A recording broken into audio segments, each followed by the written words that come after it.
سلام دوستان عزیز، امروز میخوایم که شکلات صبحانه درست بکنیم.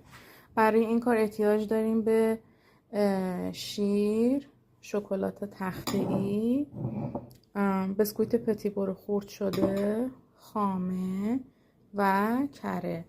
حالا من دل بخوایی مقداری هم پودر شکلات بهش اضافه میکنم، پودر کاکائو بهش اضافه میکنم که احتیاجی هم نیست حالا پودر کاکائو بزنیم، ولی خب حالا من میزنم برای رنگ بهترش. الان اینا رو با هم قاطی میکنیم داخل یک قابلمه. همه اینا رو با هم میریزیم. اول از همه شیر رو میریزم، بعد شکلات رو اضافه میکنم، بعد پودر کاکائو میریزم،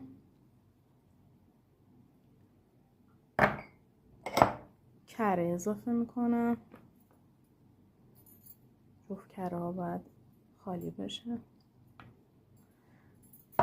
و اینو من روی حرارت میذارم تا اینکه تا اینکه اینا به هم دست بدن.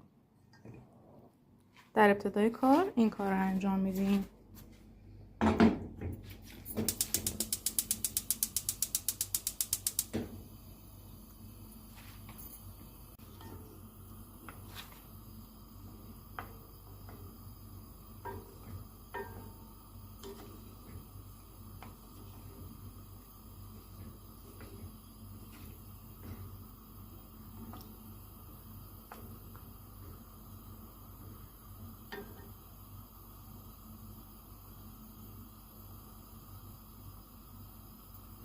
حالا مواد که به هم دست داد، شعله گاز رو خاموش میکنیم. بعد خامه رو بهش اضافه میکنیم به همراه پودر بسکویت پتی بور و همش میزنیم. الان ما هر چقدرم که اینا رو با هم ترکیب بکنیم، اینا ترکیب شدنی کامل به هم دست نمیدن. ما باید اینو وارد یک مخلوط کن یا غذا ساز کنیم و اونجا خوب مخلوط کن اینا رو با هم یه دست بکنه تا اون چیزی که میخوایم بهش برسیم. دوستان حالا نوبت اضافه کردن این مخلوط ما به مخلوط کن هستش که مواد رو با هم دیگه یک دست بکنم. خب من اینو بردارم. همونطور که ملاحظه میکنین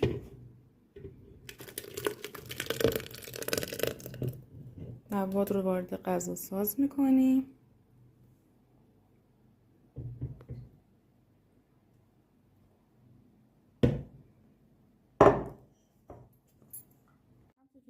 به مواد داخل غذا ساز ریختیم که با هم یک دست بشه. الان دکمه‌ش رو میزنیم.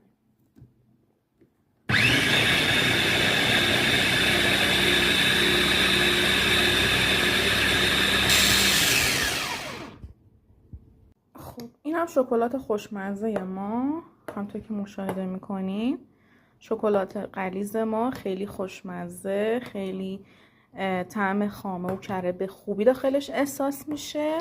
حالا ما اینو برای 2 ساعت میذاریم داخل یخچال بمونه تا اینکه خودشو بهتر و بیشتر بگیره. امیدوارم درست کنید و از خوردنش لذت ببرید. بسیار خوشمزه است.